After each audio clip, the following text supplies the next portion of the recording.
I tried to fight it. I told myself she was just another woman, just another fleeting attraction. But every time I saw her, my chest tightened, my body ached, and my thoughts betrayed me.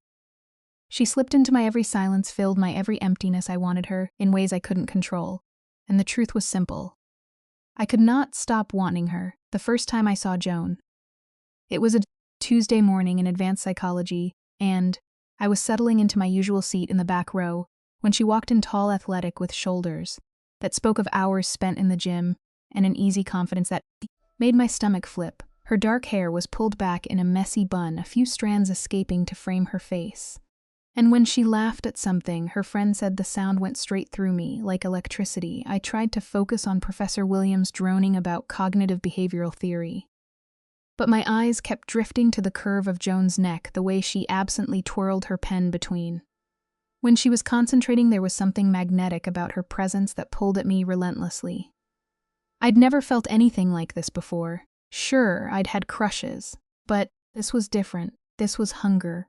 Raw, aching want that settled deep in my chest and refused to leave. After class, I lingered, pretending to organize my notes while stealing glances at her. She gathered her things with unhurried movements, every gesture graceful and deliberate when she stretched. Her shirt rode up, slightly revealing a strip of tan skin that made my mouth go dry. I followed her path out of the classroom at a distance, memorizing the way she moved through the world, like she owned it, confident, unafraid. Everything I wasn't.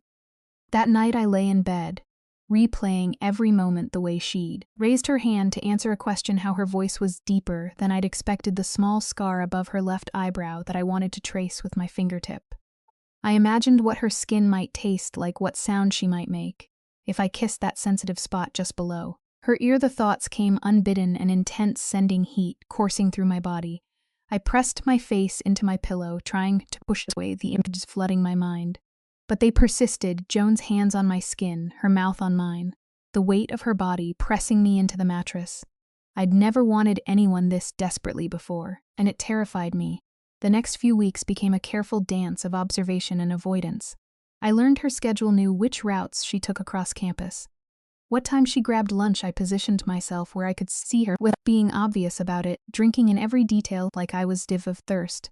She had this habit of running her tongue across her bottom lip when she was thinking, and it drove me absolutely wild. During lectures, I'd watch her do it and lose track of everything else, my pen frozen in my hand as heat pooled low in my belly. I started having dreams about her, vivid, sensual dreams that left me gasping awake in the early morning hours, my body aching with need. In my dreams, she touched me with those strong hands, whispered my name against my throat, made me come apart with a tenderness that felt almost reverent. I'd wake up wanting her so badly. It was like a physical ache, and the shame would follow immediately after what was wrong with me. I barely knew this woman, had never even had a real conversation with her. Yet I was consumed by fantasies of her body against mine. During the day, I tried to distract myself. I threw myself into my studies, picked up extra shifts at the campus bookstore, even attempted to go on a date with Marcus from my research methods class. But nothing worked. Joan had gotten under my skin, into my bloodstream, and I couldn't shake her loose. The worst part was how my body betrayed me whenever she was near. If she walked into a room, my pulse would spike and my palms would grow damp. If she happened to sit close to me, I could smell her perfume, something warm and woodsy that made me want to press my face against her neck and breathe her in. There was one particular afternoon when she dropped her textbook right in front of me. As she bent to pick it up, I caught a glimpse down her shirt and saw the edge of a black lace bra. The image seared itself into my brain, and I spent the rest of class clenching my thighs together, trying to ignore the persistent throb between my legs. I became an expert at reading her moods from across a room. When she was frustrated, she'd tap her fingers against her thigh in a specific rhythm. When she was amused, one corner of her mouth would quirk up before she allowed herself to smile. When she was tired, she'd massage the back of her neck with those long, elegant fingers that featured prominently in my increasingly elaborate fantasies. I memorized the sound of her laugh, bright and infectious. When she was genuinely delighted, softer and more intimate. When something struck her as privately funny. I noticed that she preferred pens to pencils, always chose seats near windows, and had a tiny freckle on her left wrist. That I wanted to kiss. The basketball season started in November, and I discovered Joan was on the team. I'd never cared about sports before, But suddenly, I found myself at every home game, sitting in the stands with my heart hammering. As I watched her play, she was magnificent on the court, all controlled. Power and fluid motion her body, moving with an athletic grace that left me breathless when she scored. She'd flash this triumphant grin that made my knees weak when she was fouled. The competitive fire in her eyes was so intense, it sent shivers down my spine. I loved watching her hands grip the ball, the way her muscles flexed as she dribbled, how her shirt clung to her body when she was sweating. There was something primal about seeing her in her element, all raw strength and determination that awakened something equally primal in me. One particular game against our rival school, Joan was having an exceptional night. She'd already scored 18 points, her teammates feeding her the ball every chance they got. But all I could focus on was the sheen of sweat on her skin and the fierce concentration etched across her features. With 2 minutes left on the clock, she stole the ball and drove down the court, her movements fluid and powerful as she went up for the shot. Our eyes met across the gymnasium for a heartbeat that felt like an eternity. Everything else faded. Away the crowd, the noise, the game itself. None of it mattered. There was only Joan suspended in midair, looking directly at me with an intensity that made my entire body flush with heat. The ball swished through the net, but she was still looking at me, as her teammates swarmed her in celebration, still looking at me. As the final buzzer sounded and the crowd erupted around us, I should have left then, should have gathered my things and hurried out, like I always did, content to worship her from afar. But something about that look, about the way she'd found me in a sea of faces, kept me frozen in place. She said something to her teammates and started walking toward the stands toward me. My heart was beating so hard. I was sure everyone could hear it over the celebration. She climbed the bleachers with that same athletic grace, never breaking eye contact until she was standing right in front of me. "You come to a lot of games," she said, and her voice was slightly breathless from exertion. There was sweat beading on her forehead, and I had to clench my hands to keep from reaching out to touch her face. Yes, I managed my voice barely above a whisper. "You're incredible." To watch something shifted in her expression, a flash of something I couldn't quite identify, surprise, pleasure before I could analyze it further. She was extending her hand to me. "I'm Joan," she said, as if I didn't already know. Her name didn't already know everything about her that could be observed from a distance. "Charlie," I replied, placing my hand in hers. Her skin was warm and slightly calloused from the basketball, and the contact sent electricity shooting up my arm. I wondered if she could feel it too, this current that seemed to arc between us. "Charlie," she repeated, and the way she said my name made my stomach flutter. "I've noticed you in psychology class. You sit in the back." She'd noticed me. The thought made me dizzy with a mixture of terror and exhilaration. How long had she been aware of my presence? What else had she observed? "I like the back row," I said lamely, then immediately felt foolish, better view of everything. Joan's lips curved into a smile that made my breath catch. Everything the word hung between us, loaded with implications. I wasn't sure I was ready to acknowledge around us. The gymnasium was starting to empty, but we remained locked in our bubble of tension and possibility. "I should let you get back to your team," I said finally, though every part of me screamed to stay, to keep talking, to figure out what was happening between us. "Yeah," she agreed, but she didn't move away. If anything, she seemed to lean slightly closer, and I caught another hint of her scent beneath the clean smell of sweat. "But Charlie, yes, I hope you'll be at our next game." It wasn't a question, and the certainty in her voice made something warm unfurl in my chest. I nodded, not trusting myself to speak, and she smiled again before jogging back down to the court. I sat there long after she disappeared into the locker room, my hand still tingling from her touch, replaying our brief conversation over and over. She'd noticed me. She wanted me at the next game. The knowledge was intoxicating and overwhelming. Walking back to my dorm that night, I felt like I was floating. Every nerve ending was hyper-aware. Every sensation heightened. The cool night air felt like a caress against my skin. And I found myself imagining it was Joan's breath instead. That night my dreams were more vivid than ever. Joan's hands mapping the landscape of my body, her mouth leaving trails of fire wherever she kissed me. I dreamed of telling her how I felt, of her confession that she'd been watching me too, wanting me too. I dreamed of her taking me apart with a gentleness that bordered on worship. And I woke up gasping her name. The days between that game and the next felt endless. I analyzed our interaction from every possible angle, reading meaning into every word, every gesture, the way she'd said my name, how she lingered before leaving, the intensity of her gaze, When she looked at me from the court, I found myself paying even more attention to her in class. If that was possible now, when she ran her tongue across her lip, I wondered if she was thinking about kissing me when she stretched, and I caught glimpses of her skin, I imagined. Tracing those same lines with my mouth, the sexual tension was becoming unbearable. I was constantly aroused, constantly on edge, my body humming with a need. I'd never experienced before simple things. The brush of fabric against my skin, the vibration of my phone could send unexpected jolts of pleasure through me. Because everything reminded me of Joan. I started masturbating more frequently, my fantasies growing more elaborate and intense. I imagined her touching me everywhere, kissing me, until I couldn't think straight, making me beg for release.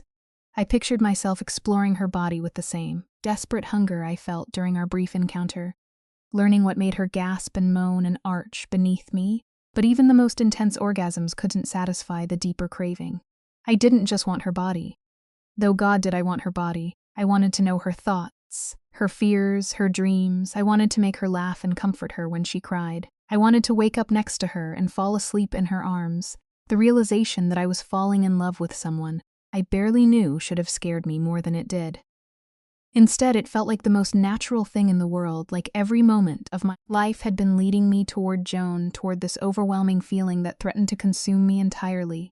As the next game approached, my anxiety reached fever pitch. What if she'd forgotten about me? What if that moment between us had meant nothing to her? What if I'd imagined the whole thing? But then I'd remember the way she'd looked at me, the certainty in her voice when she'd asked me to come, and I'd allow myself to hope maybe this beautiful woman who'd haunted my every waking moment felt even a fraction of what I felt for her. The night before the game, I stood in front of my mirror, trying on different outfits, wanting to look perfect for her. I settled on jeans that hugged my curves and a sweater that brought out my eyes, then immediately second-guessed myself. Was I trying too hard, not hard enough? I barely slept that night, my mind racing with possibilities and fears in equal measure. Tomorrow, I'd see her again tomorrow. Maybe I'd find the courage to tell her how I felt, or maybe I'd chicken out and spend another few weeks drowning in silent longing. Either way, I knew my life was about to change. Joan had awakened something in me that couldn't be put back to sleep, a hunger that demanded to be fed. I just had to find the courage to let her know how much I wanted her to be the one to feed it.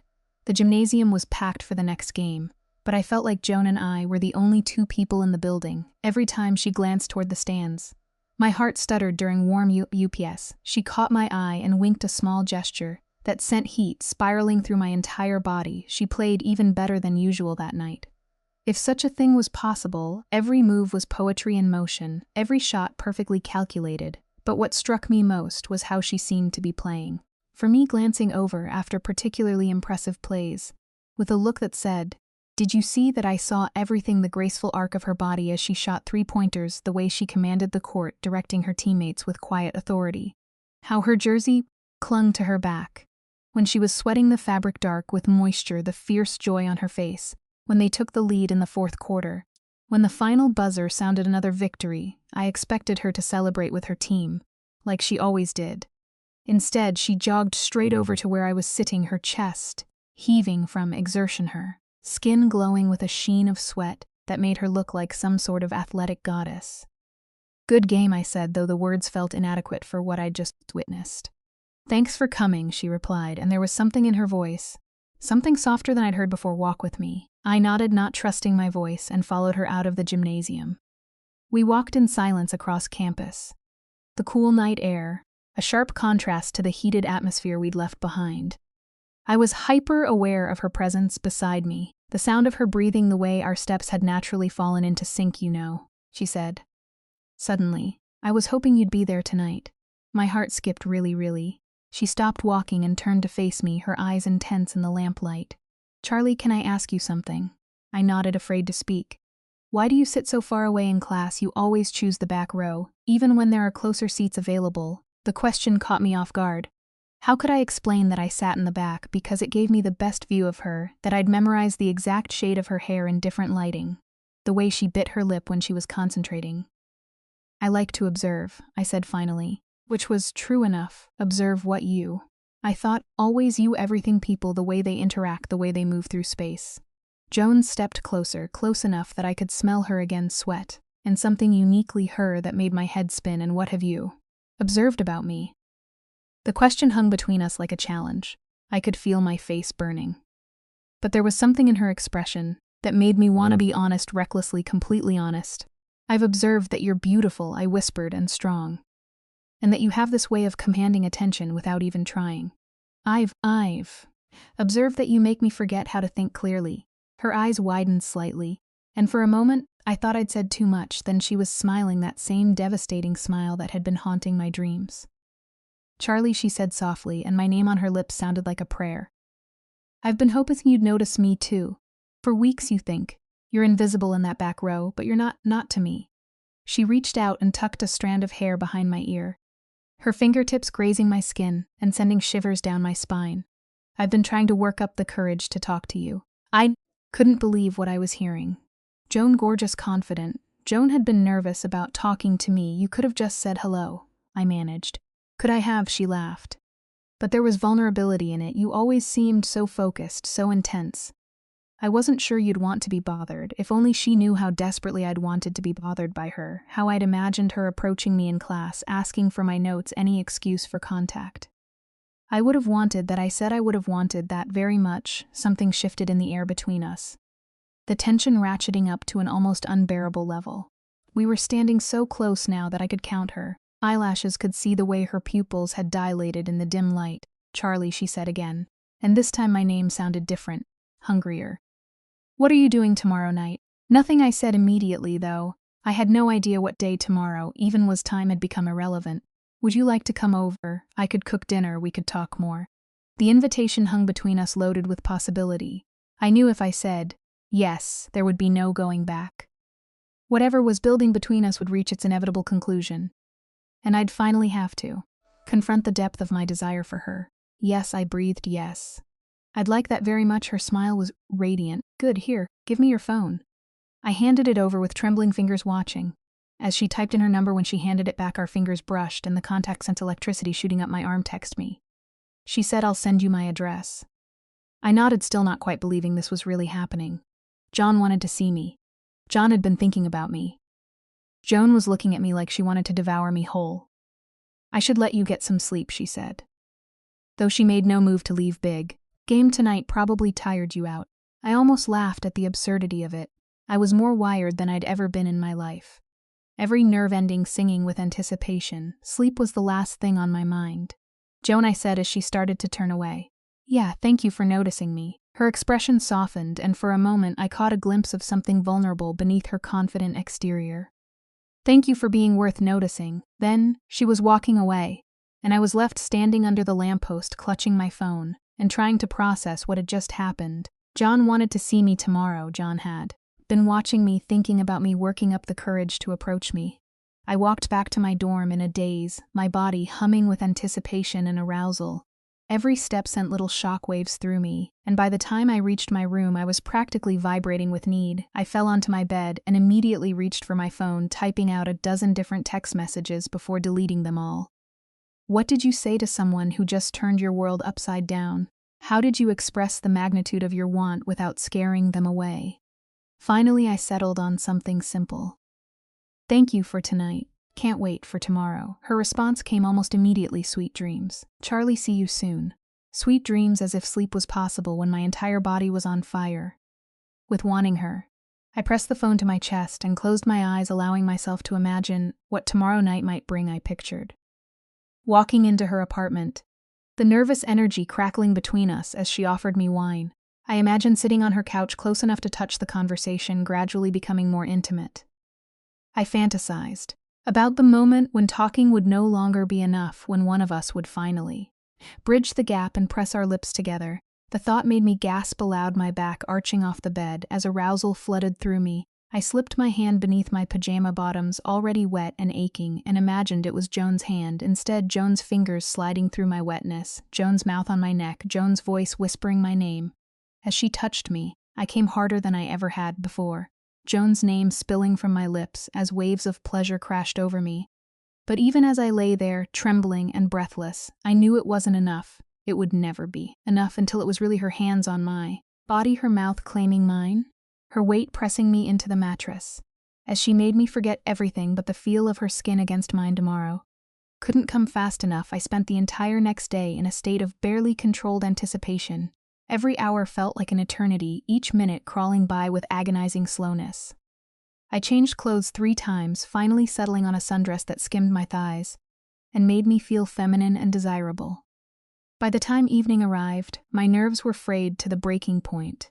I stood outside Joan's apartment building, checking my reflection in the glass doors for the 100th time, trying to calm my racing heart. Her apartment was on the 3rd floor, and each step up felt monumental. When I finally reached her door, I stood there for a long moment, gathering my courage for music playing and the sound of something sizzling in a pan. I knocked, and the sounds immediately stopped. A moment later, the door opened, and Joan appeared, and I forgot how to breathe all over again. She was wearing a simple black dress that hugged her curves in all the right places, her hair loose around her shoulders. She'd put on makeup just enough to enhance her natural beauty, and when she smiled at me, I felt my knees go weak. "Hi," she said softly. "Hi," I managed, my voice barely audible. "Come in." She stepped aside, and I entered her space, small but cozy, decorated with plants and photographs that spoke of a life well lived. It smelled like her perfume and whatever delicious things she'd been cooking. "You look beautiful," she said as she closed the door behind me, and the compliment sent heat flooding through my body. "So do you," I replied. Then immediately felt foolish, for the inadequacy of the words beautiful didn't begin to cover what Joan was. She was devastating, breathtaking, a work of art that made my fingers itch to touch wine she offered, and I nodded gratefully. I needed something to calm my nerves, though I suspected nothing would be able to quiet the thundering beating of my heart. She led me to the kitchen where she'd been preparing what looked like an elaborate pasta dish. Everything smelled incredible, but I found it hard to focus on anything other than the way she moved around her space with easy familiarity. "I hope you like Italian," she said, handing me a glass of red wine. Our fingers brushed during the exchange, and I had to suppress a gasp at the contact. "I love it." I said, though I wasn't sure I'd be able to eat anything. My stomach was tied in knots of anticipation and desire. She smiled and turned back to the stove, and I took the opportunity to study her profile, the elegant line of her jaw, the way her hair fell across her shoulder, the graceful movements of her hands as she stirred the sauce. Everything about her was mesmerizing. "How long have you been playing basketball?" I asked, needing to fill the silence before I did something reckless. "Like confess my obsession with her since middle school," she replied, glancing over at me. "My older brother taught me. He said I needed to learn to be aggressive, to take up space. You certainly do that," I said, thinking of how she commanded the court, how she'd walked across the gymnasium with such confidence. She laughed, and the sound sent warmth spreading through my chest. "Is that a good thing?" "It's a very good thing," I said. "Perhaps too quickly. You're commanding in the best way." She turned to face me fully, her expression curious. "Commanding?" I felt my cheeks burn. "I just mean you have this presence when you walk into a room. People notice when you're on the court. You own it completely. And you like that." The question was loaded, and I could feel the weight of her gaze on me. I took a sip of wine, hoping it would give me courage. "I like watching you," I admitted, maybe too much. Something flickered across her face, surprise, pleasure, something deeper. I couldn't quite identify. She set down her wooden spoon and stepped closer to me, close enough that I could see the flecks of gold in her brown eyes. "Too much," she repeated softly. I swallowed hard. "I think about you a lot more than I probably should." "What do you think about?" The question was barely above a whisper, but it crashed into me with merciless force, my entire body flushed with heat, as images from my fantasies flashed through my mind. Joan's hands on my skin, her mouth on mine, the sound of her breathing my name. "Charlie," she prompted when I didn't answer immediately. "I think about what it would feel like to touch you," I whispered, my voice like what sounds you'd make if I kissed you. The air between us crackled with tension. Joan's eyes had gone dark, her breathing slightly uneven. She reached out slowly, giving me time to pull away, and cupped my face in her hand. "And what do you imagine I'd taste like?" she asked, her thumb tracing my cheekbone. "Like everything I've ever wanted." I breathed. She moved closer, so close, I could feel the heat radiating from her body.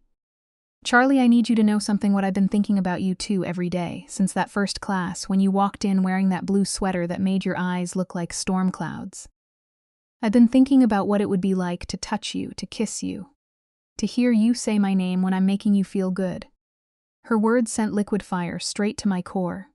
I was drowning in her proximity, in the scent of her skin and the warmth of her hand on my face. "I've never wanted anyone the way I want you," she continued, her voice low and rough with desire. "It's been driving me crazy watching you from across the room, and not being able to touch you. You can touch me now." I whispered the words, tumbling out before I could stop them for a heartbeat. We just looked at each other, balanced on the edge of something that would change everything. Then Jones was leaning in, and I was rising to meet her, and our lips were finally touching. The kiss was electric, sending shock waves through my entire system. Her lips were soft but demanding, moving against mine with a hunger that matched my own. I melted into her, my hands fisting in her dress as she deepened the kiss, her tongue sliding against mine in a dance that made me moan helplessly. When we finally broke apart, we were both breathing hard. Joan rested her forehead against mine, her hand still cupping my face. "Dinner's going to burn," she murmured, though she made no move to step away. "I don't care," I replied, and I meant it. Food was the last thing on my mind when Joan was looking at me, like she wanted to devour me whole. She laughed low and throaty, and the sound went straight to my core. "We should probably eat something, we're going to need our energy." The implication in her words made my knees weak. She turned off the burner and began plating our food. But the domestic task felt surreal when the air was still thick with sexual tension. We ate on our couch, sitting closer than necessary, our thighs touching as we balanced plates on our laps. The food was delicious, but I could barely taste it. Every accidental brush of our hands, as we reached for our wine glasses, sent sparks through me. When Joan laughed at something, I said, leaning into me slightly, I nearly dropped my fork. "You're not eating much," she observed, and I realized I'd been pushing food around my plate more than actually consuming it. "I'm distracted." I admit it by what I set down my fork and turned to face her fully. "I want to kiss you again." Her eyes darkened and she set aside her own plate. "What's stopping you?" "Nothing, absolutely. Nothing was stopping me, except my own hesitation, my fear of wanting too much too fast." But looking at Joan, seeing the desire written clearly across her beautiful face, I realized that fear was stupid. We both wanted this. We both felt this pull. I leaned in and kissed her again, softer this time, but no less intense. She tasted like wine and possibility. And when she made a small sound of pleasure against my lips, I thought I might spontaneously combust this time. When we broke apart, Joan's hand was resting on my thigh, her thumb tracing small circles through the fabric of my dress. The innocent touch sent heat shooting straight to my core. "Charlie," she said, her voice husky, "I need you to know that I don't usually do this. I don't usually invite women over. After barely knowing them, neither do I." I replied, though the truth was I'd never wanted to. For I'd never felt this overwhelming need to be close to someone to touch and be touched. "But I can't seem to help myself with you," she continued. "You've been in my head for weeks, and now that you're here, now that I know you want this too." She trailed off, but her hand moved slightly higher on my thigh, and the gesture said everything she didn't. I was drowning in sensation, in the heat of her touch and the intensity of her gaze. "I want this," I confirmed, my voice stronger than I felt. "I want you." Joan's eyes fluttered closed for a moment, as if my words had affected her physically when she opened them. Again they were dark with desire. "Are you sure?" she asked, "because once we cross this line, I don't think I'll be able to go back to just watching you from across the room." "I don't want to go back," I said fiercely. "I'm tired of watching from a distance. I'm tired of wanting you and not being able to have you." Joan studied my face for a long moment, searching for any sign of hesitation. Whatever she found, there must have satisfied her, because she was suddenly standing, extending her hand to me. "Come with me," she said simply. I took her hand without hesitation, allowing her to pull me up from the couch. She led me down the short hallway to her bedroom, and my heart was beating so hard I was sure she could hear it. Her room was dimly lit by a single lamp, the bed unmade in a way that felt intimate and inviting. Joan turned to face me, her hands settling on my waist, and I could feel the heat of her palms through my dress. "We can go slow," she said, though her voice was strained with the effort of control. "We don't have to." I silenced her with a kiss, pouring all my pent-up longing into the contact. She responded immediately, her hands tightening on my waist as she pulled me closer. This kiss was different from the others, deeper, more desperate, full of weeks of suppressed desire, finally being given free rein. I could feel her heart racing against my chest, could taste the wine on her tongue as she explored my mouth with increasing urgency. When she nipped gently at my bottom lip, I gasped and pressed closer, needing more contact, more of her. Her hands began to wander, sliding up my sides to rest, just below my breasts. The almost touch was maddening, and I arched into her, silently begging. For more, she seemed to understand, her thumbs brushing across my nipples through the thin fabric of my dress. I moaned into her, mouth the sound emerging from somewhere deep in my chest. I'd never made noises like that before, never felt pleasure so intense it demanded vocal expression. But Joan's touch was unlike anything I'd ever experienced. "God, Charlie," she breathed against my lips, "you're so responsive." Her words sent another wave of heat through me. I wanted to be responsive for her, wanted to give her every reaction she could desire. I wanted to be everything she needed. Slowly, reverently, she began to slide the straps of my dress down my shoulders. The fabric pulled around my feet, leaving me standing before her. In just my bra and underwear, I should have felt exposed, vulnerable. But the way Joan was looking at me, like I was the most beautiful thing she'd ever seen, made me feel perfect. She whispered, her hands skimming over my newly exposed skin. So perfect, I reached for the zipper of her dress, my fingers clumsy. With desire, she helped me, and soon she was standing before me in matching black lingerie that made my mouth go dry. Her body was even more incredible than I'd imagined, all smooth curves and toned muscle. A perfect combination of strength and femininity. We came together again, skin against skin, and the sensation was overwhelming. I could feel every point of contact between us, every place where our bodies touched, sending sparks through my nervous system. When she walked me backward toward the bed, I went willingly, ready to surrender. The backs of knees hit the mattress. The sacks of my knees hit the mattress. Joan stood between my parted thighs, her hands resting on my shoulders, her eyes dark with desire. The position was intimate, charged, and I could feel wetness gathering between my legs as she looked down at me. "Are you nervous?" she asked softly, her thumbs tracing patterns on my collarbones. "Terrified," I admitted, but not in a bad way, in an excited way, like knowing you're about to jump. John's smile was tender. "I'm nervous, too. You make me nervous in the best possible way." She leaned down and kissed me, her hands tangling in my hair. As she tilted my head back, I could taste the wine. On her breath, could feel the barely restrained hunger in the way she moved against me. When she gently pushed me back onto the bed, I went eagerly, pulling her down with me. The weight of her body covering mine was everything I'd imagined, and more. She was warm and solid and real, no longer just a fantasy, but flesh and blood and beating heart pressed against me. I ran my hands over her back, marveling at the play of muscle beneath her skin, the way she shivered when I traced the line of her spine. Joan's mouth found my neck, pressing open-mouth kisses along the sensitive skin. Each touch sent jolts of electricity through me, and I arched beneath her, wanting more contact, more pressure, more of everything she was willing to give you. "Smell incredible," she murmured against my throat, her breath hot on my skin like vanilla, "and something darker, something that's just you." Her words made me dizzy with want. I'd never had someone pay such attention to me, never had someone notice the small details that made me who I was with Joan. I felt seen in a way that was both exhilarating and vulnerable. She worked her way down my body with agonizing slowness, her lips and tongue exploring every inch of exposed skin. When she reached the edge of my bra, she paused, looking up at me with a question in her eyes. "Please." I whispered the word, torn from my throat. She reached behind me to unclasp my bra, and I lifted my arms to help her remove it. When her eyes fell on my bare breasts, she drew in a sharp breath. "Beautiful," she murmured, her hands coming up to cup me gently. "So beautiful." When her mouth closed around my nipple, I cried out, my back arching off the bed. The sensation was intense, sending waves of pleasure radiating outward from the point of contact.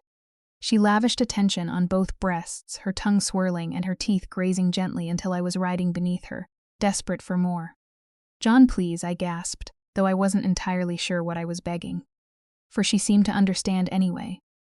Her hand slid down my stomach, fingers dancing along the waistband of my underwear. The anticipation was killing me, and when she finally slipped her hand inside, I nearly sobbed with relief. "You're so wet," she breathed against my skin, her fingers exploring my folds with gentle curiosity. "Is this all for me?" "Yes." I managed, my hips lifting involuntarily to meet her touch. "All for you, always." "For you." Joan's fingers found my clit, circling it with the perfect amount of pressure. I touched myself countless times thinking about this moment, but nothing had prepared me for the reality of her hands on my body. She seemed to know exactly what I needed, how to build the pleasure slowly until I was trembling on the edge. "Look at me," she commanded softly, and I forced my eyes open to meet her gaze. The intensity one found there nearly undid me. She was watching my face as she touched me, reading every micro expression, adjusting her movements. based on my reactions. "You're incredible," she whispered, her fingers moving faster. "Now the way you respond to me, the sounds you make, I could touch you like this for hours." I wanted to tell her that she could, that I would let her do whatever she wanted to my body, but words were becoming impossible. The pleasure was building to an unbearable peak, every nerve ending singing with sensation. "Come for me, Charlie," Joan breathed, and her voice was like a key, turning in a lock. My body obeyed instantly, pleasure crashing over me in waves so intense I saw stars. I cried out her name, my body convulsing as she continued to touch me through the aftershocks. When I finally came back to myself, Joan was pressing soft kisses to my face, her hand stroking my hair soothingly. That was I started, then trailed off because there weren't words for what I'd just experienced. "Amazing," Joan finished, and I could hear the satisfaction in her voice. "You're amazing." I turned in her arms, suddenly desperate to touch her the way she touched me. "Your turn," I said, my hands already reaching for her remaining clothes. Joan caught my wrists gently. "We have all night," she said, "no rush," but I was already rushing, already desperate to explore every inch of her body. With my hands and mouth, I'd waited so long for this, dreamed about it so many times. And now that it was real, I wanted to savor every moment I kissed her, deeply pouring all my gratitude and desire into the contact. She tasted like wine and promise. And when she moaned softly into my mouth, I felt a fresh wave of arousal wash over me slowly. Carefully, I removed her remaining clothes, revealing the body I'd fantasized about. For weeks, she was even more beautiful than I'd imagined, all smooth curves and toned muscle, feminine strength that made my mouth water. I took my times exploring her, mapping every freckle and scar with my lips and tongue. Joan was beautifully responsive, arching into my touch and making soft sounds of pleasure that guided my movements. She tangled her hands in my hair and gasped my name like a prayer, making Joan come apart. Beneath my mouth was the most powerful thing I'd ever experienced, watching her face as pleasure built my head, hearing the increasingly desperate sounds she made. It was better than any fantasy I'd ever created.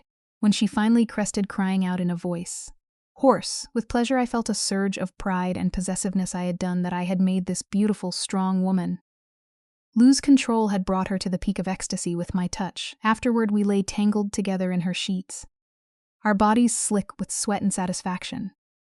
Joan traced lazy patterns on my skin while I mapped the geography of her shoulder with my fingertips. "I have a confession," she said.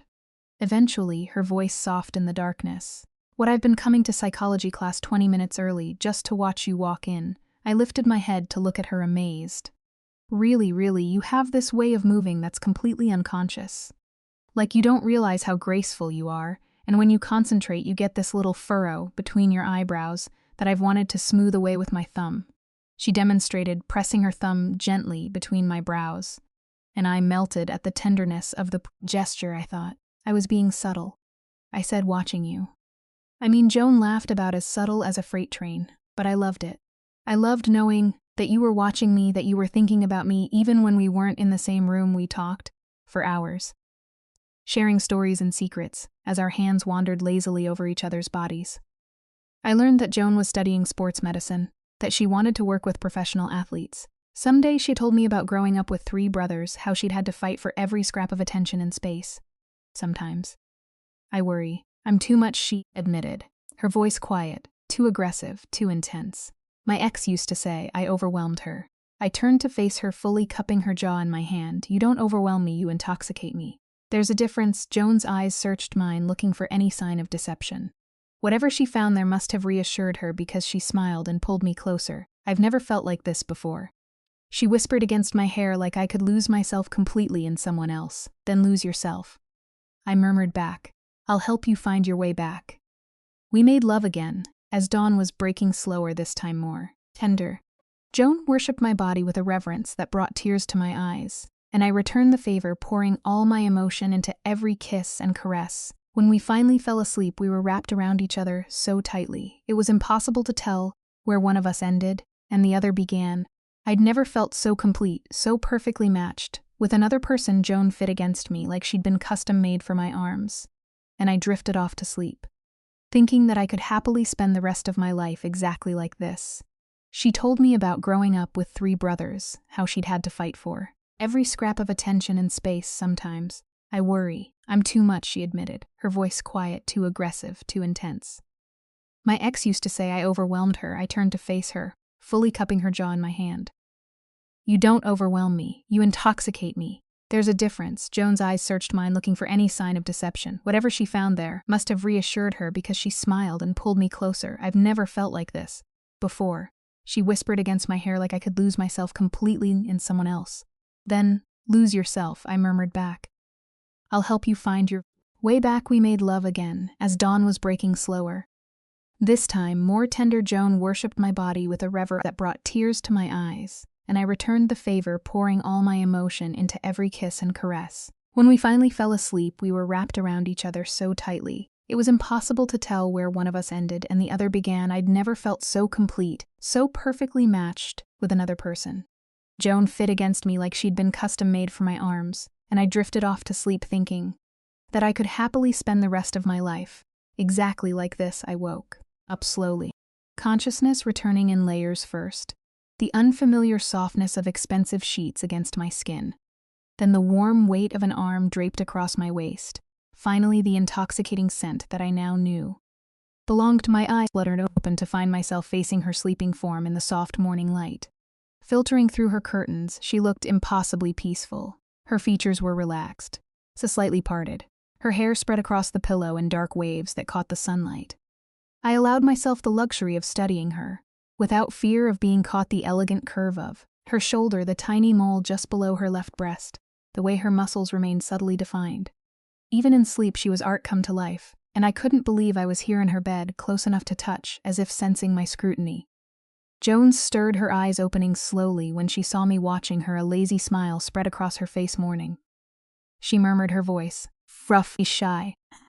Despite everything we'd shared, the night before sleep. Well, she asked, stretching languidly.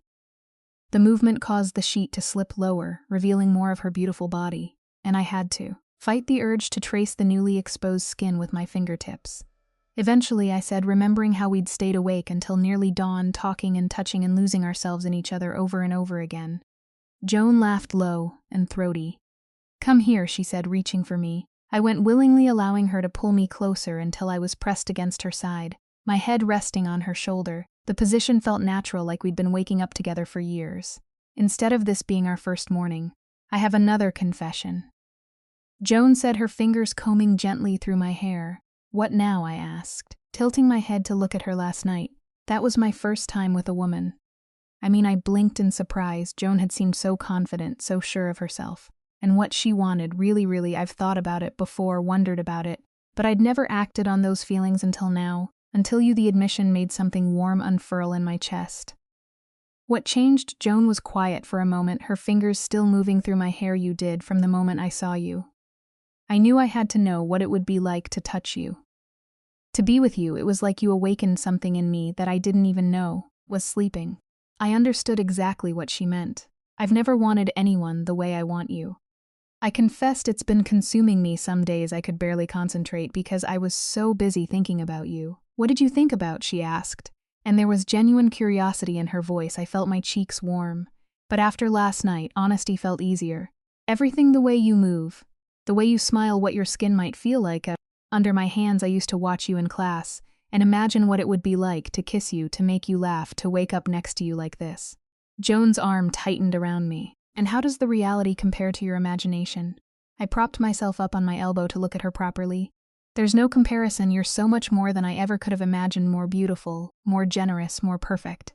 I'm not perfect, she said softly, and I could hear vulnerability creeping into her voice. I have issues, Charlie, insecurities. Like what? She was quiet for so long I thought she might not answer. When she finally spoke, her voice was barely above a whisper. Sometimes, I worry that I'm too masculine, my body. Too muscular, too strong. My ex used to make comments about it, said I. Looked more like a man than a woman. Sometimes the confession hit me like a slap. How could anyone look at Joan, gorgeous feminine Joan, and see anything but perfection? That's the stupidest thing I've ever heard, I said fiercely. You're the most beautiful woman I've ever seen. Your strength, your muscles, the way you move. It's all completely feminine and completely you. Anyone who can't see that is blind and doesn't deserve you. John's eyes filled with tears, and I realized how deeply that criticism had hurt her. I leaned down and kissed her softly, trying to pour all my conviction into the contact I love. Your body, I whispered against her lips. I love how strong you are, how you can dominate a basketball court, and then touch me so gently it makes me cry. I love your shoulders and your arms, and the way your thighs feel when they're wrapped around me to prove my point. I began kissing my way down her body, paying special attention to all the places her ex had criticized. I kissed her shoulders strong and broad and absolutely feminine. I traced the definition in her arms with my tongue, marveling at the way she shivered beneath my touch. I mapped the muscles of her stomach, with reverent lips showing her, wordlessly, how much I treasured every inch of her by the time I was finished. Joan was breathing hard and looking at me with wonder no one's ever she started, then shook her head. You make me feel beautiful because you are beautiful, I said simply, and anyone who made you feel otherwise was wrong. We spent the morning making love again this time, with a tenderness that bordered on worship. I took my time learning her body, discovering that she had a sensitive spot just behind her ear that made her gasp when I kissed it, that she loved having her inner thighs stroked, that she made the most incredible sounds when I used my tongue on her. Joan was equally thorough in her exploration of me, finding nerve endings I didn't know existed and learning exactly how to touch me to make me sob with pleasure. She was a quick study, filing away every reaction for future reference, building a mental map of what made me fall apart in her arms. When we finally collapsed together, sated and breathless, the sun was high in the sky. My body felt loose and satisfied, marked by Joan's touch, in ways both visible and invisible. I could still feel the ghost of her hands on my skin, the echo of her mouth on mine. I should probably go home, I said reluctantly, though the last thing I wanted was to leave this warm cocoon we'd created. Or Joan said, tracing patterns on my bare shoulder, you could stay, we could order takeout, watch movies, see what happens. The invitation was tempting, more than tempting. The thought of spending an entire day with Joan, of learning more about her beyond just the physical, made my heart race with anticipation. I don't have any clothes, I pointed out weakly. You can borrow mine, she said, immediately, though I have to say, I'm quite fond of you, exactly as you are right now. I looked down at my naked body, surprised by how comfortable I felt being exposed with her. Usually, I was self-conscious about my small breasts, my soft stomach, but Joan looked at me like I was a masterpiece. Okay, I said, I'll stay. Joan's smile was radiant. Really. I can't think of anywhere I'd rather be. She leaned over and kissed me softly, a kiss full of promise and possibility. Good, because I have plans for you. The next several hours were a revelation. We ordered Chinese food and ate it on her couch while she wore an oversized basketball jersey and I was wrapped in one of her button-down shirts. The domestic intimacy of it was almost as intoxicating as the physical connection we'd shared. Joan told me about her childhood, growing up the only girl in a house full of boys, how she learned to be tough, to fight for what she wanted, but also how she sometimes felt like she had to hide her softer side to be taken seriously. I've always been afraid that if I let people see the real me, the one who cries at movies and loves romantic comedies, they'd think I was weak, she admitted, curled up next to me on the couch. The real you is incredible, I said, stroking her hair, strong and soft, fierce and gentle. You don't have to choose. She looked at me with such gratitude that it made my chest tight with emotion. You see me, she said quietly. Really see me? I've never had that before. I understood exactly what she meant. Joan saw me too, not just the surface version I showed the world, but the real me underneath, the one who felt everything too deeply, who wanted too much, who'd been afraid to reach for what she desired until now. As the day wore on, we gravitated toward each other constantly. Joan would be telling a story and absently stroke my arm. I'd be listening and find myself tracing patterns on her thigh. We couldn't seem to stop touching, as if we were making up for all those weeks of wanting from a distance. Can I tell you something? Joan said as we lay on her couch later that afternoon, my head in her lap while she played with my hair. Anything I used to time my arrival to class, so I'd walk in right after you. I loved watching you settle into your seat, the ritual you had with your notebook and pens. You're so methodical, so careful with everything you do. I twisted to look up at her. You were watching me too constantly. I knew what you wore every day, how you tied your hair, what mood you seemed to be in based on your posture. I became an expert in Charlie. Watching the revelation that she'd been as fixated on me as I was on her was overwhelming. All those times I'd thought I was invisible, she'd been paying attention. All those moments I'd believed were one-sided had actually been mutual. Why didn't you say anything sooner? I asked. Joan's expression grew vulnerable. Fear. What if I was wrong about what I saw between us? What if you didn't feel the same way? I'd rather have you as a distant possibility than risk losing you. entirely. I sat up and kissed her, trying to convey everything I felt through the contact. "You'll never lose me," I whispered against her lips. Not now, not after this. As evening approached, the sexual tension between us began building again. It started with innocent touches that lingered, too long glances that held too much heat. By the time we decided to make dinner together, the air was thick with unspoken desire. Joan was chopping vegetables while I stirred the sauce, and we kept bumping into each other in the small kitchen. Each contact sent sparks through me, and I could tell from Joan's increasingly heavy breathing that she was feeling it too when she reached over me to grab something from the cabinet. Her body pressed against my back, and I felt her breath on my neck. I melted back into her, and she dropped her arms to wrap around my waist. "Charlie," she murmured, her lips brushing my ear. I turned in her arms, and she backed me against the counter. Her hands braced on either side of me. The position was dominating, possessive, and it made me dizzy with want. The food I started weakly can wait. She finished her mouth already, finding my neck. This time was different from the night before, more urgent, more desperate, as if we were both trying to make up for lost time. Joan lifted me onto the counter, and I wrapped my legs around her waist, pulling her closer. As she kissed me with bruising intensity, we made love right there in her kitchen, frantic and passionate. Unable to wait even the few steps to the bedroom, I came apart in her arms while dinner grew cold on the stove, and afterwards we could barely stand for the trembling in our legs. "We're never going to eat." At this rate, Joan gasped, but she was smiling as she said it. "I'm not hungry for food," I replied, and her eyes darkened with renewed desire. We did eventually manage to eat, though the meal was punctuated by heated glances and meaningful touches every time Joan licked sauce from her lips. I had to suppress a moan when I accidentally dripped sauce on my shirt and had to change into another one of hers. She watched me undress with such intensity that I nearly forgot what I was doing. "You're distracting," she said. When I caught her staring good, I replied, and she laughed. That night, we made love again with a slowness that bordered on meditation. Joan took her time with me, exploring every inch of my body as if she was trying to memorize it. She found spots I didn't know were sensitive, made me feel pleasure in ways I'd never experienced before. When it was my turn to worship her, I did so with single-minded devotion. I wanted to know everything about her body, what made her gasp and what made her moan, how to touch her to make her lose control completely. "I love the way you touch me," she whispered as I kissed my way down her stomach. "Like, you can't get enough." "I can't," I admitted against her skin. "I'll never get enough of you." I proved it with my mouth and hands, bringing her to climax twice before she pulled me up to kiss her, deeply tasting herself on my lips. "Your turn," she said, but I shook my head. "I just want to hold you," I said. And I meant it. The physical pleasure was incredible, but what I craved even more was this intimacy, this closeness that went beyond just sex.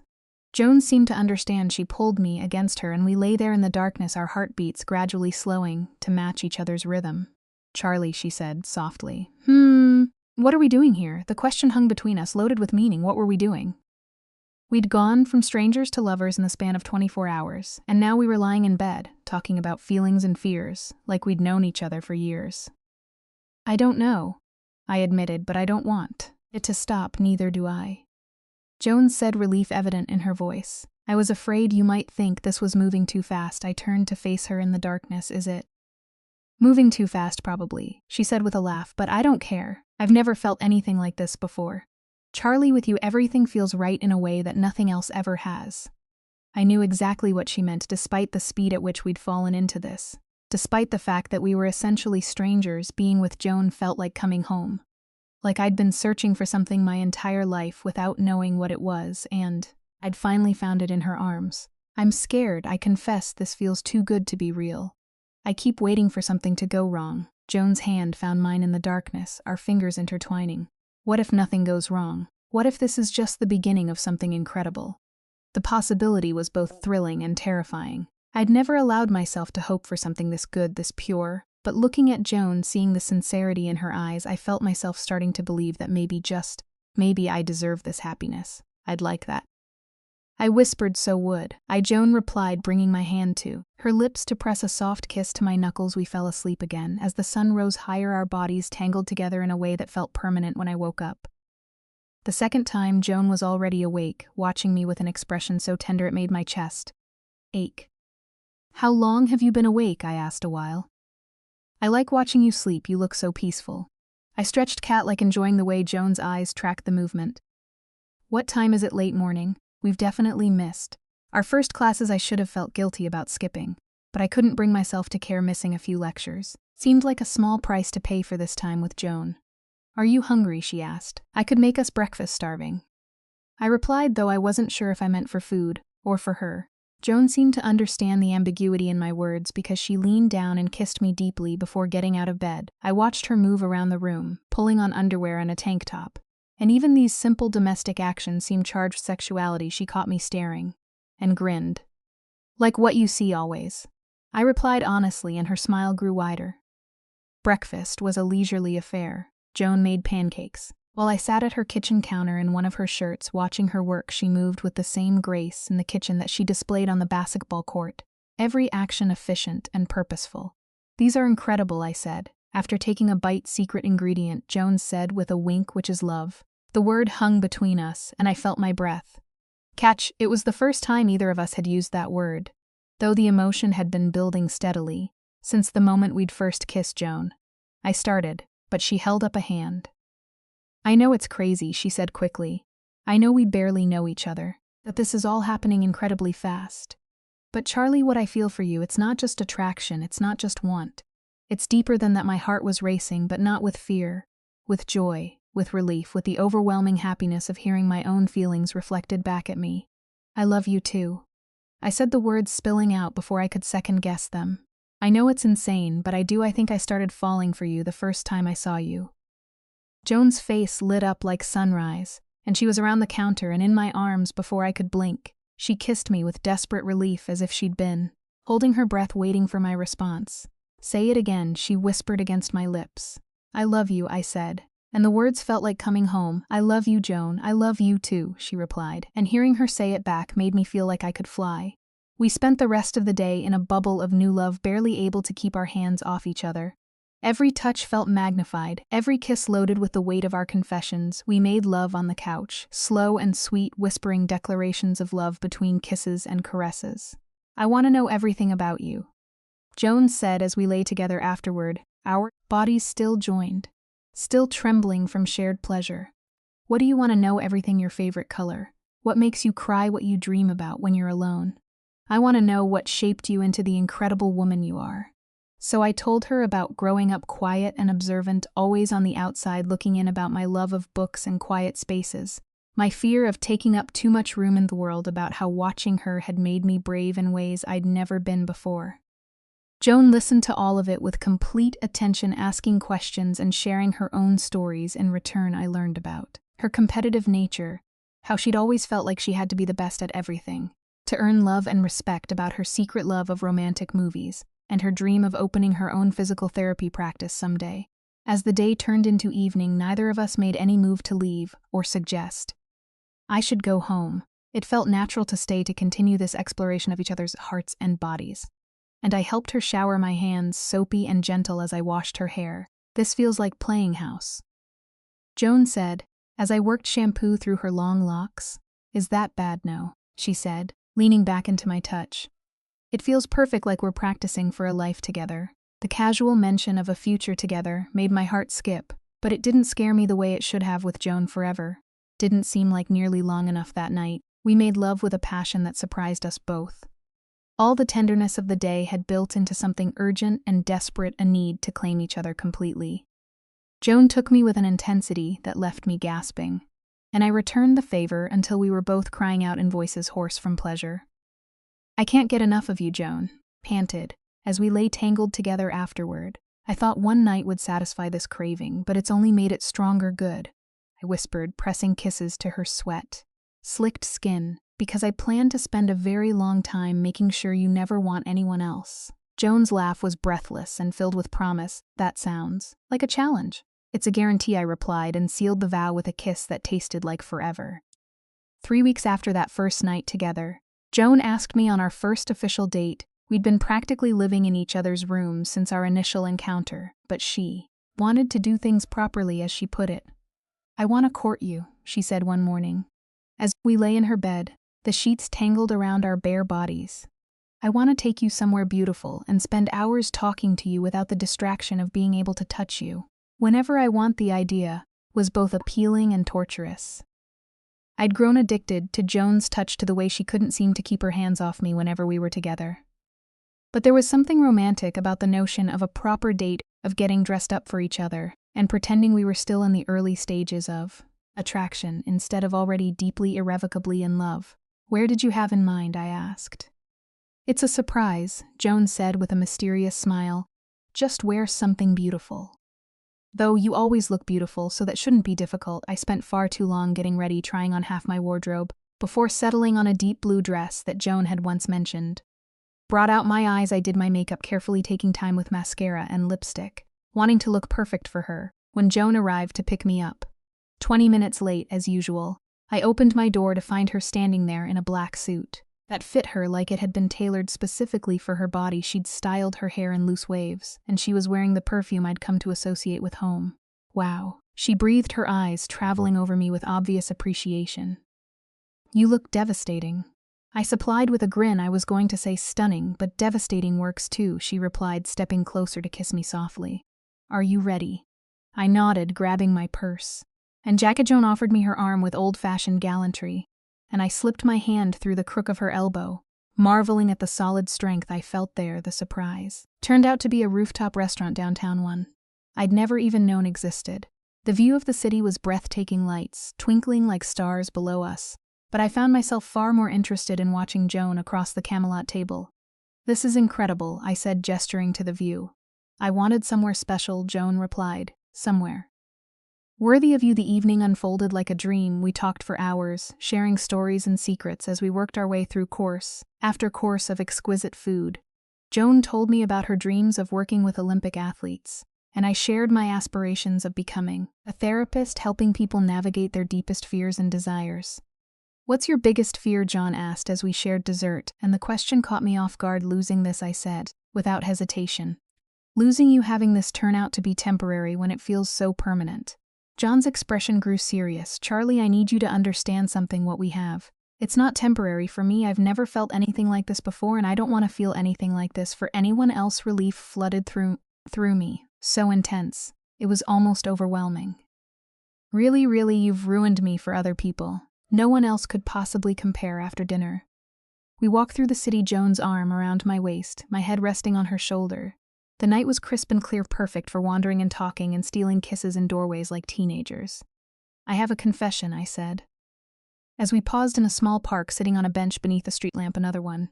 Joan asked with amusement. "How many secrets are you hiding?" "Just this one, I promise." I turned to face her, suddenly serious. "That first night when we made love, it wasn't just my first time with a woman. It was my first time, period." Joan's eyes widened in surprise.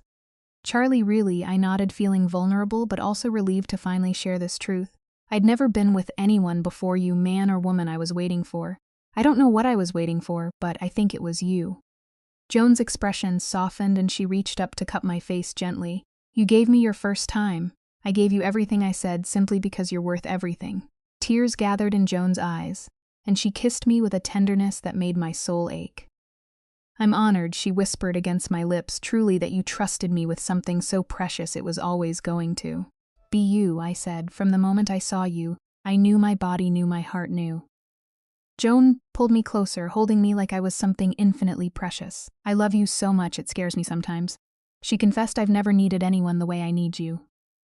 "Then, don't let me go," I said. "Never let me go." We walked home, our perturbing evening. We walked home slowly, reluctant to end our sanctuary, the place where we could be completely ourselves, without fear or pretense. As soon as we stepped inside, the careful distance we'd maintained during dinner evaporated. Joan pressed me against the closed door, her mouth finding mine with desperate hunger. This kiss was different from the tender ones we'd shared during dinner. This was need and want, and 3 weeks of accumulated desire finally being given free rein. "I've been thinking about touching you all night," she breathed against my lips, sitting across from you, watching you eat. "And all I could think about was getting you home. And out of this dress." Her words sent heat spiraling through me. "What stopped you from touching me at dinner?" "Public decency," she replied with a grin, "and the fact that I didn't want to be arrested for indecent exposure." I laughed, but the sound turned into a gasp as Joan's hands found the zipper of my dress. She lowered it, slowly pressing kisses to each inch of skin she revealed, until the fabric pulled around my feet, and I was standing before her in just my lingerie.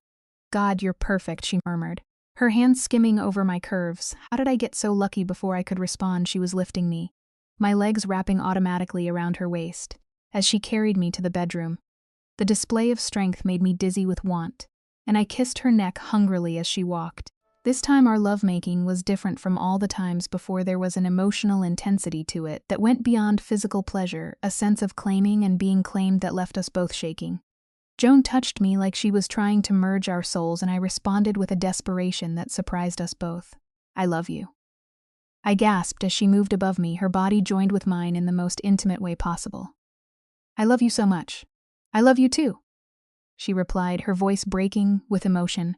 More than I thought it was possible to love someone. We moved together in perfect synchronization, our bodies finding a rhythm that felt ancient and inevitable. When the pleasure finally crested, we came together crying out each other's names like they were the only words that mattered. Afterward, we lay wrapped around each other, our hearts gradually slowing to a shared rhythm. I felt complete, in a way I'd never experienced before, like all the scattered pieces of myself had finally found their proper places. Charlie, Joan said softly, her fingers tracing patterns on my bare shoulder. "Yes. I want to ask you something, but I'm nervous about it." I turned to look at her, concerned by the vulnerability in her voice. "You can ask me anything." Joan took a deep breath as if gathering her courage. "I know this is fast, I know. We've only been together for a few weeks, but would you be my girlfriend officially? I mean, not just whatever this is. We're doing." The question made my heart soar. "Joan, I know it soon," she continued, quickly misreading my hesitation. "If you need more time." "Yes," I interrupted, unable to let her finish the thought. "Yes," of course. Yes, I want nothing more than to be your girlfriend." Joan's face lit up with joy, so pure it took my breath away. "Really, really, I've been yours since that first night. Hell, I've been yours since the first time I saw you. I just didn't know if you wanted me to be." Joan kissed me then, and I could taste her tears of happiness on her lips. "I want you to be mine," she whispered. "Only mine, always, I promised, for as long as you'll have me forever." Then Joan said with certainty, "Because I'm never letting you go." As we drifted off to sleep in each other's arms, I reflected on how drastically my life had changed in such a short time. A month ago, I'd been invisible, watching Joan from afar, and believing she could never want someone like me. Now I was her girlfriend, the person she'd chosen to love and be loved. By the transformation felt miraculous, like I'd been sleepwalking through my life, until Joan woke me up. She'd shown me what it meant to be desired, to be cherished, to be loved with an intensity that was both gentle and consuming. I thought about all the nights I'd lain awake wanting her, all the days I'd spent memorizing her movements from across a room. It seemed impossible that those desperate longings had led to this, to Joan's arms around me, her promise of forever, the certain knowledge that I was exactly where I belonged. "I love you," I whispered into the darkness, though Joan was already asleep. In response, her arms tightened around me slightly, and she murmured my name against my hair. Even in sleep, she was claiming me, holding me close, making sure I knew I was precious to her. I closed my eyes and let myself fall into the deepest, most peaceful sleep of my life, secure in the knowledge that I would wake up loved, wanted, and home. The next morning brought our first real challenge. As a couple, I was supposed to go home to gather more clothes and check on my neglected responsibilities, but the thought of being apart from Joan for even a few hours felt unbearable. "Come with me," I said, as we lay in bed, reluctant to start the day. "Help me pack. I want you to see my space." Joan's face lit up. "You want me to see your room?" "I want you to see everything," I said. "Honestly, I want to share my whole life with you."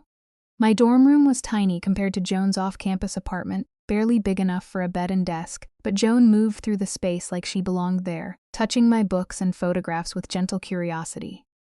"This is where you've been thinking about me," she said, sitting on my narrow bed every night. I confirmed I'd lie here and imagine what it would be like to touch you, to kiss you, to have you want me back.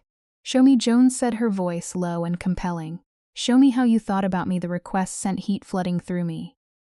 I moved to straddle her on my small bed, my hands framing her face as I kissed her the way I dreamed about kissing her for weeks. Joan responded immediately, her hands gripping my hips as she pulled me closer. "I used to picture you touching me."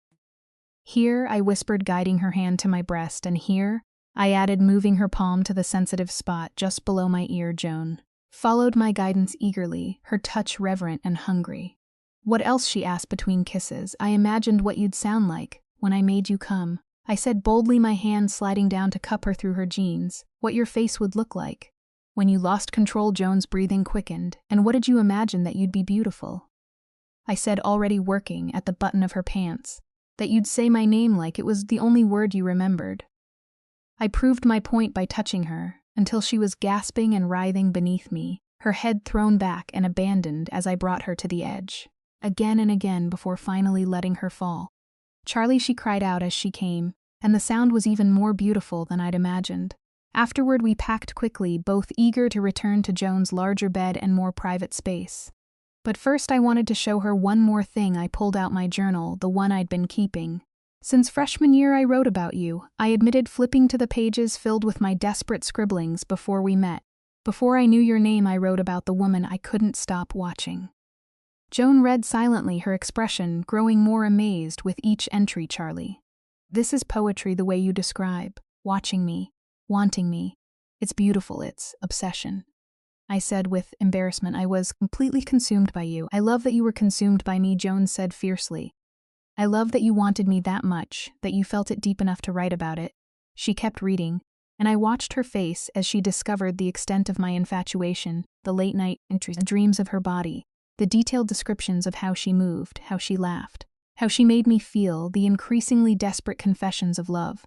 For someone I'd never spoken to, listen to this. Joan said, reading aloud from one of my entries. She has this way of running her tongue across her bottom lip when she's thinking that makes me forget everything else. I wonder if she knows how distracting it is, how it makes me want to lean across the classroom and taste that lip for myself.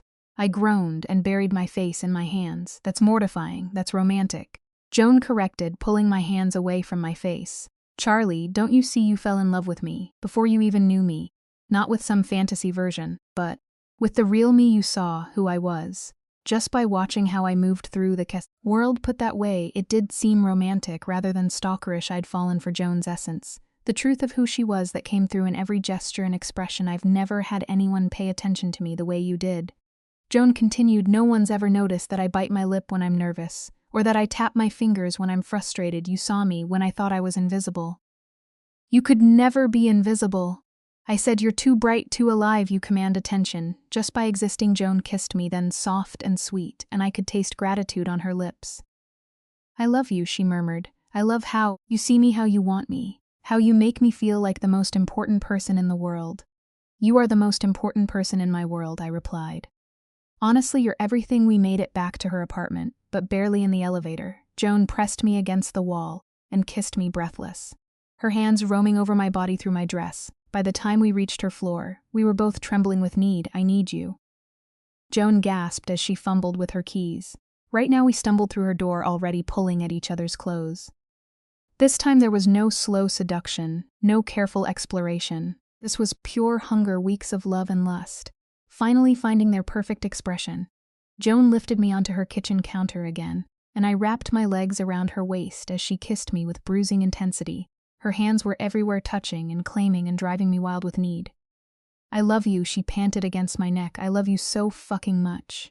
The profanity was unlike her usual careful speech, and it sent electricity shooting through me. I loved seeing her lose control, loved knowing that I could affect her so deeply, that her composure cracked. Show me. I demanded, my hands tangling in her hair. Show me how much. Joan's response was to lift me from the counter and carry me to the bedroom, laying me down on her bed with reverent care. Then she proceeded to worship my body with a dedication that left me sobbing with pleasure. She took her time, kissing and licking and sucking until every nerve ending was singing. When she finally settled between my thighs, her mouth on the most intimate part of me, I nearly screamed from the intensity of it. You teeth, she murmured against my sensitive flesh, and the vibration of her words sent shock waves through me. I could do this for hours. She proved it by bringing me to climax 3 times, with her mouth alone. Each orgasm more intense than the last. By the time she finally moved up to kiss me, I was shaking and boneless, my body wrung out from pleasure. My turn, I gasped, but Joan shook her head.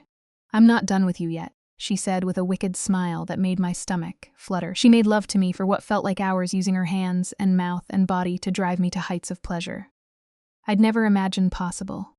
She was thorough and generous and absolutely relentless, as if she was determined to ruin me for anyone else, not that there could ever be anyone else. Joan had spoiled me, completely shown me what it meant to be loved with total devotion. How could I ever want anyone else when she touched me like I was? Precious, looked at me like I hung the stars, made me feel like the most desirable woman alive when she finally allowed me to reciprocate. I lavished the same attention on her body, determined to give her even a fraction of the pleasure she'd given me. Joan was beautifully responsive, arching, and gasping beneath my touch, her hands fisted in the sheets as I explored every inch of her. With devoted thoroughness, Charlie, she moaned as I worked my way down her body. Please, what do you need? I asked, though I already knew I could see it in the tension of her muscles, the way her hips lifted toward me in silent supplication. You. She gasped, just you, always you. I gave her what she needed, using everything she taught me about pleasure to drive her wild, when she finally came apart beneath my mouth, crying out my name. In a voice hoarse with ecstasy, I felt a surge of pride and possessiveness that was almost overwhelming. Afterward, we lay together, in the tangle of sheets, our bodies still trembling from the intensity of what we'd shared. Joan traced lazy patterns on my skin while I mapped the landscape of her shoulder with my fingertips. That was Joan started, then trailed off life-changing, I finished, and she nodded. I didn't know it could be like that, she said quietly, so intense, so emotional, like our souls were touching along with our bodies. I knew exactly what she meant. What we just shared went far beyond physical pleasure. It was connection on the deepest level, a joining that felt spiritual in its intensity. I want to wake up next to you every morning, Joan said suddenly. I want to fall asleep in your arms. Every night, I want to share everything with you. My space, my dreams, my future. My heart raced at the implications of her words. Joan, move in with me, she said, propping herself up on her elbow to look at me seriously. I know it's fast. I know we've only been together officially for a few weeks. But Charlie, I can't imagine my life without you in it anymore. The offer was everything I'd secretly been hoping for, but hadn't dared to ask. The thought of sharing space with Joan, of truly building a life together, was almost too wonderful to believe. Are you sure? I asked. It's a big step I've never been more sure of. Anything in my life, Joan replied with conviction. You belong here with me. This is where you're supposed to be. Looking into her eyes, seeing the absolute certainty there, I felt my last reservations crumble. Joan was right. This was where I belonged, in her arms, in her bed, in her life. Yes, I said, and Joan's smile was like sunshine breaking through clouds. Yes, I want to live with you. She kissed me then, deep and claiming, and I could taste joy on her lips. Really, though, I have to warn you, I'm not the easiest person to live with. I leave books everywhere, and I sing in the shower, and sometimes I stay up too late reading. I can't wait to discover all your quirks, Joan said with a grin. I want to learn everything about you, how you like your morning beverages, what side of the bed you prefer, what you look like when you're concentrating on something you love. The domestic intimacy she was describing made my chest warm with anticipation. I'd never lived with a romantic partner before, and the mundane details of daily life with Joan, even the ordinary, seemed this extraordinary. When I asked, tomorrow, if you want, we can get your things, make this official, the speed of it should have scared me, but instead it felt perfect. Why wait when we both knew this was right? Why hesitate when we'd already given each other our hearts completely? Tomorrow, I agreed and sealed the promise with a kiss. That night we made love with a passion and intensity that surpassed everything that had come before. It was our celebration, our claiming our promise to each other, wrapped up in gasps and moans and whispered declarations of love. Joan took me apart, piece by piece, then put me back together with gentle hands and loving words. I did the same for her, marveling at how she trusted me with her pleasure, her vulnerability, her heart. You're mine, now, she whispered as we moved together in perfect harmony, completely. Mine, yours, I agreed breathlessly. Only yours. When we finally collapsed together and satisfied, I felt like I was floating. Joan pulled me close, arranging our bodies so we fit together perfectly, and I pressed my face against her neck, breathing in her scent. I can't believe this is real, I murmured against her skin. A month ago, I was just watching you from across his room, thinking now you're moving in with me. Joan replied with wonder. Now you're my girlfriend, my partner, my everything. You're everything, my everything, she confirmed, pressing a kiss to the top of my head. Charlie, you've changed my entire life. You've made me understand what love is supposed to feel like. I lifted my head to look at her, seeing my own amazement reflected in her eyes. You've done the same for me. You've made me brave enough to reach for what I want. And what do you want? Joan asked softly. You, I said without hesitation, forever, a life together, a future together, everything. Then you'll have everything, Joan promised, because I want it too. All of it. We fell asleep planning our future, talking about the life we'd build together in hushed, reverent tones. Jones spoke of late-night conversations and lazy Sunday mornings, of supporting each other's dreams and creating new ones together. I shared my vision of coming home to her every day, of sharing meals and inside jokes, and the kind of intimacy that comes from truly knowing another person.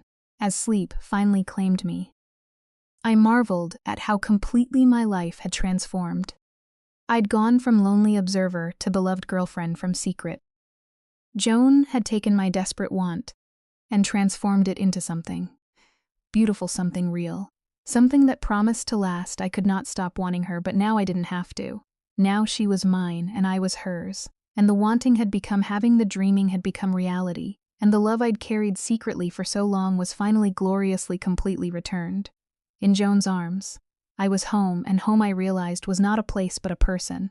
The person who saw you completely and chose to love you anyway, who made you brave enough to want everything, and strong enough to believe you deserved it tomorrow. I would move my life into Joan's space, and we would begin the beautiful work of building something lasting together tonight. I would simply hold her and be held, marveling at the miracle of finding someone who wanted me exactly as I was, who loved me, not despite my intensity, but because of it. I could not stop wanting her. I never wanted to stop wanting her, and now, wrapped in her arms with her promise of forever still warm on my lips, I knew I never would have to. This was love, this was home, this was everything I'd ever dreamed of, and more than I'd ever dared to hope for, and it was just the beginning. As I drifted into sleep, Joan's breathing soft and steady beside me, I whispered one final confession into the darkness. I could not stop wanting her, and now I never have, to the end.